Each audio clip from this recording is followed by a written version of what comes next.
How's it going, everyone? Welcome back to the channel. You're watching Plague Dr. J, and I know I had to change it because Spectre of the Feast just took too long to say. But anyway, in today's video, we are going to be unboxing, assembling, demonstrating, and reviewing an animatronic from Home Depot's 2020 season, the Cemetery Statue. Now, this isn't a very popular one. I know not a lot of people liked it because of the audio, but I kind of liked it, and I got it off of eBay for $120. And the only defect was that the jaw was broken. And I told you that in my 2023 video, but that one wasn't really viewed much because of the awesome lighting inside.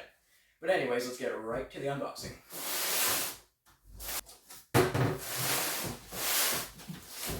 Okay, so in the box, what we're going to see is this pedestal which he stands on. And inside of that pedestal are all the goodies that we're going to use to assemble. And all of them are right here. So the first thing you're going to encounter is this piece, which is to rest the pedestal on. These pedestals are just blow molded plastic. The next one is this head, which is a really nice size. It's pretty darn big. The next one is this piece that looks like a shoulder piece, but it's actually just to elevate him a bit. These two support poles.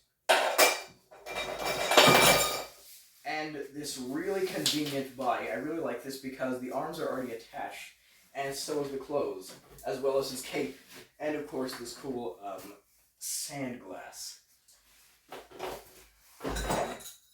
And last but not least, we have these two tiny poles to connect the pedestal. And last, of course, we have this nice pedestal with lights on the top to illuminate him, this Velcro, and this wire. Okay, so the first step in assembly is going to be creating the base on which the pedestal stands, because this pedestal is just blow molded plastic and snap in half if we try and put too much stress on it. So the first thing we're going to do is take these two tiny poles and interlock them with these two big pieces here. Here's your standard locking mechanism, nothing too fancy. Okay, so once you've got both of your poles locked in and everything ready, you can go ahead and take your pedestal, your aesthetic pedestal, and just slide it over until the two bars poke out of these two holes. And then what we're going to do is take the two supports, which are right here, and we're just going to go ahead and snap them in. Now, these holes are actually facing opposite directions. That's just how the problem is. I don't really know why, but it does snap in perfectly fine. One there, and one there. Now, what we're going to do next is take this piece that looks like a shoulder piece, and we're just going to slide it over. Don't snap them in yet, until both of them are slide in, then snap them in. It's really annoying when you put one over, and then you forget that you haven't snapped in another, and you have to take the entire thing off.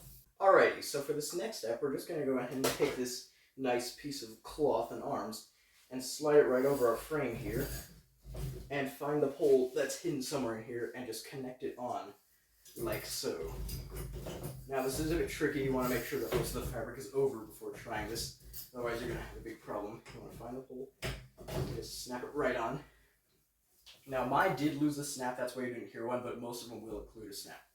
Okay, so for the last step of big assembly, all we need to do is take this nice head here and slot it into this little area right here on the head, if I can find it. Right here. There are no snaps on this one, so make sure it's in there nice and tight, and just feed the wire down and wire everything up. Okay, so for this next step of assembly, if you can see me, is to take this hood right here and just drape it right over the head, and see this Velcro at the bottom of his face. There's a piece of Velcro right here to hold the head down so it doesn't bobble around awkwardly. And there's another piece of Velcro here in correspondence with one on the very top of his head. So we want to put it right there. And this hood pretty much stays like this. There's wire in it, so you can adjust it how you want. I kind of like it a bit thin, but that's just me. You can arrange it however you want. Alrighty, that completes our setup of our cemetery statue here. Now it's time for the review. The first thing I noticed when I got this thing out of the box a few months ago is that this thing is pretty cool looking. It looks like an actual statue along with the detail on the clothes. And it's very good at hiding all of the things that are inside it. For example, this little piece right here that makes it look like he has really big hips, it's really hidden by this cloak here. Another thing is that I do like the detail on this thing. There's a lot of detail, but a particular one I noticed was a little skull on top of here. You cannot see it, it's kind of disguised. There's a little skull on top of this little sand glass here, which really gives it some extra life. So the last thing I noticed was that the hands are a bit small in comparison to his head, but that's perfectly fine with me because this cloth really just hides everything. That's what I really like, is that it's meant to look like stone, it's meant to look uniform, but all this cloth really hides everything about it, and it just looks like a regular statue. Okay, so enough talk about this guy. Let's get right to the demo. Your time is running out. Like the sand that falls through this hourglass, your life has run its course.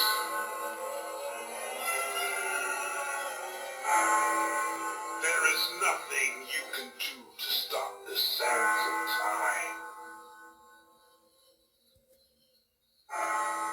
Death awaits you.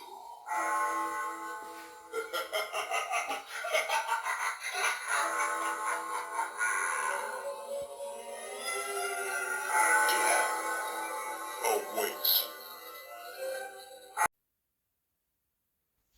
Anyway, guys, thank you all so much for watching. I had a really fun time making this video, except for the time when the wires wouldn't work for the eyes in the base, which is why you don't see the eyes of the base lighting up. The lights that I did use were from Amazon. I'll put a link in the description. But other than that, thank you all so much for watching, and I'll see you in the next video.